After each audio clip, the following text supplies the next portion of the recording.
This portion of Carlos Amezcua is brought to you by Southern California Edison. Joe Maak is an immigrant from Germany, and he came to this country with a big dream, but like so many, he faced struggles and discrimination, not because he was German, but because he was gay. But he's overcome so much of that, and now he has a company called Pride Resource Partners, and he joins us today. Well, thanks for having me today. All right, so Joe, this is interesting. You are an immigrant who came to this country with hopes and dreams. Tell me about those dreams, those early days. Well, I always wanted to leave Germany. First of all, because I was gay and I couldn't be out, so I was in the closet in Germany. And then I had the great luck to get a scholarship to go to school here in America. And, long behold, I found a company who would actually take me on after college and give me my first, place to work, basically, with a special work authorization, and it happens all from there. So I started here in San Diego, love San Diego, and the company I was working for was a design project management company. But, after I made them quite big, I asked 3 times to be partner in this company. It was a small company, and I think I earned my interest to be that. But I got really, bad responses from my boss and the vice president. Joe, you can never be a partner in our company. We're not going to stand for this. This is a family business and so forth. And then I said, look, if you're not going to make me partner, I walk. Right. But I decided, okay, well, enough is enough. I don't want to work for anybody anymore, just for myself. And I opened up my own company. In 2015, and this is the most important part, the CPUC, that's the California Public Utilities Commission, passed a new regulation. It's Order 156, which now allowed for LGBT-owned companies to be recognized as a DBE, which is really important. When that happened, I was one of the first one in their listing of members. What is a BBE?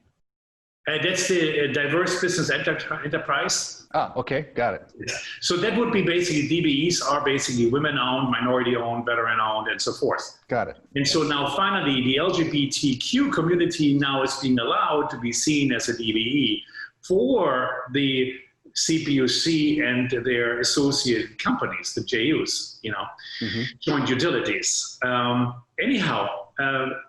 2015, I got my first call, right after I got my certification, from a Fortune 500 company. Wow. And they already were working in the utility space, and I needed somebody like me. And they made me or gave me my first contract, which was, I'm still working for Pratt & Whitney Air Power Systems. The day I signed my contract, I quit. Wow. Right? And I jumped right into my own project with the public utility here in San Diego. So you started Pride Resource Partners, and you wanted to emphasize the pride, that this was really important to you. It was really important to me, yes.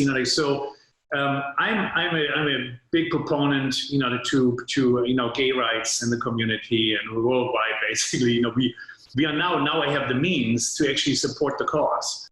Well, I think it's interesting to me that you would take this kind of circuitous, very difficult trek to get to where you are today, and that you still have a great attitude, still positive, you're still enthusiastic. Tell me what your business does that makes a difference in the community. Well, first of all, we are entrenched really with our clients. We are a professional service outfit, and our clients have now seen the value that we bring into the table, because I'm only hiring the most talented people that I can find.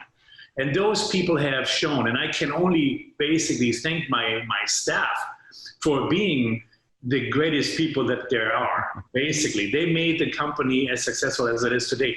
So you see on the side over here, right, we got awards. We became Inc. 5000 this year as one of the fastest growing companies in America. And, I just could not be happier, right? So what we do is really taking the owner's responsibility and execute their projects from the standpoint of an owner. You know, so many times you start a project, even as a homeowner, right? You really don't know what you're doing, and basically falling, you know, like, or maybe being sidetracked by your contractor, right? And so we are now taking this new, you know, effort in basically getting our clients what they really paid for. It's So really so your engineers and your organizers and your planners, and tell me a little bit about the nuts and bolts of your business. yeah. So you know, like, so we have you know, like a number of individuals who are actually doing drone inspections, data inspections for example, you know, PG&E. So we doing like the fire hardening project, which basically looks at difficult power lines and infrastructure. And we're looking at data to make sure that we categorize the type of problems that we are seeing, that, you know, the utility can come back and make necessary repairs. It's very important really after the big fires from 2014 or 15. Right. And now we are basically like doing a lot of like the project controls and schedulings. You know, as the utility environment and infrastructure becomes older, they need more updating. The utilities are not big enough to take on all of the projects. It's just not possible. So they need the help from outside vendors like us. You know, so we come in, we do the project schedule and project controls. We manage the document control systems. That means, you know, like we have a group of people just basically working on construction documents, categorizing them and putting them into a file so that we can find them in the future, you know. Other things is that we're doing, like, you know, we have fire marshals as inspectors basically going out and retrieve the national forest and really look at, you know, like, what is the forest basically, what are the projects are over there and are they safe? And, you know, it's basically fire prevention, right? That's what we have in place. And we also do like a lot of inspections of infrastructure. That means, you know, like our folks go out, our inspectors go out, take a look at the infrastructure and actually taking a real look and close-up look and make recommendations. Well, that sounds like a heavy responsibility. How important has it been? How important has your partnership been with Southern California Edison? Very important. You know, like, so we are having, you know, like a great partnership with the Southern California Edison, but also with all of the other utilities. You know, like, so Southern California Edison is not our only horse, basically. I wanted to put it on there. Sure. No, we have actually quite a few others, including, you know, like San Diego Gas and Electric and Sempra Energy and PG&E and Facebook, BART. You know, like, so actually we managed to get into those organizations in the span of 5 years. We actually going to celebrate our 5th anniversary this year in October 4th. That is fantastic. And how important is it to have these kinds of relationships for a small business, especially in a time that seems so troubled? It is tremendously important because the public utilities, all of them have basically diversified or supply diversity management departments. And they're a really good hub to get information from them, what's out available to bid on. And they also will help you to maybe get your first subcontractor or direct contract with them.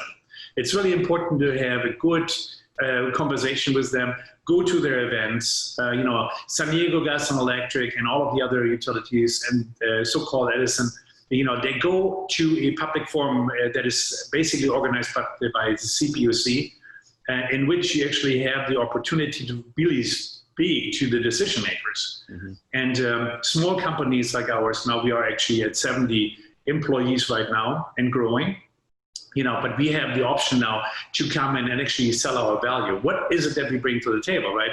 We are bringing to the table just an amazing amount of talent and knowledge. You know, like, I mean, like, if we were to add on all of the experiences that I have in the company, we're probably looking at 1,000 years.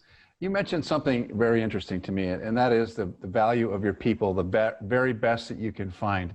Tell me about how you create a culture of success within your company. We want to always look for folks who actually can engage in our diversity, right? Mm-hmm. So quite a few of our employees are LGBT, which I love that, you know, the more the better, basically. But I also want everybody who comes into the company to understand that we are standing for diversity, and I'm not gonna do what other people do, like be like, you know, like, no, we cannot have this. No, we are inviting everybody across the spectrum to come to our company. And we are able now, with all of our contracts, to basically give our folks the means to live a better life. Most of them are having struggles themselves, being bullied in the past in high school and whatever, or maybe even in college.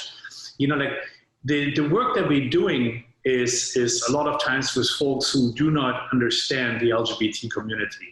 Mm-hmm. You know, like it's more individuals from the construction side who have a little bit of a problem working with us sometimes, but we educate them. And all of a sudden we become their best partners because now they understand, you know what? We really were blind before, but now we see, look, these guys are actually great guys. We don't have to be afraid. You have to be so proud of the things that you have done and made the decision early to change your life, to lead in this direction, and to create this amazing company. Yes, I mean, I cannot be happier, but I'm really mostly proud of the people that have helped me along the way. Really, it is really amazing. I mean, like, I can tell you about one story that, you know, like a young LGBT associate, let's say, you know, sent me an email and he said like, hey, Joe, you know, like, do you think I can have like 5 minutes with you to talk about your company? Would you mind? You know, like I said, you know, like, why don't you come in Monday morning and we have an interview, right? So, and then we talked, and then I found out, you know, this individual was exactly what I needed. I needed another right-hand assistant, basically my first executive assistant, you know, like, it's so good to hear. And then I hear his story, you know, like, so he was working for another company where he had hard times because of his sexual orientation, mm-hmm. you know, and now he has blossomed into something that I really can see, you know, elevating into the future with this company. You know, like I eventually will, you know, will fade away, right? You know, like every owner in the company, but I may be basically just being the president of the company, and the youngsters will be basically stepping in. And I don't mind doing that because really, I really would like to travel, but right now we can't, but I like to go traveling a lot, you know. You're busy, you're too busy working, but you've laid the groundwork for an amazing future. What would you say to other companies who perhaps are struggling with these issues? What would you say to them? How would you lead them? It is always a bad policy to talk bad about a client and anybody in the business. It's always bad. And stop whining. You know, you have to take the bull by the horn, you know, if I can say so, and run for the goal. That's what you need to be doing, but you need to be doing without whining, with negativity. You need to be positive. Only a person who's positive will be hired. And it's true everywhere, basically. You have an interview with a company that you want to work for, or if it's a company you want to be partner with, it's the same thing. Nobody likes a naysayer or a negative person, right? So I can only say, surround yourselves with the best possible people that you can. That's really the important part. Always play be friendly, make a lot of friends, network a lot. You know, there are so many networks people don't even know about. We just created a new foundation. It's called BEONDTV California. And that's basically a new organization that helps the industry and the LGBT community. You know, as we move forward into the next year, I'm hoping that we can have more and more associations building out of that. Right now we have chambers across the entire country. Those are like, you know, like almost like, you know, like SDBA, which is like the San Diego Business Association, which is which is basically an LGBT organization doing business in San Diego. But we really want to basically expand that.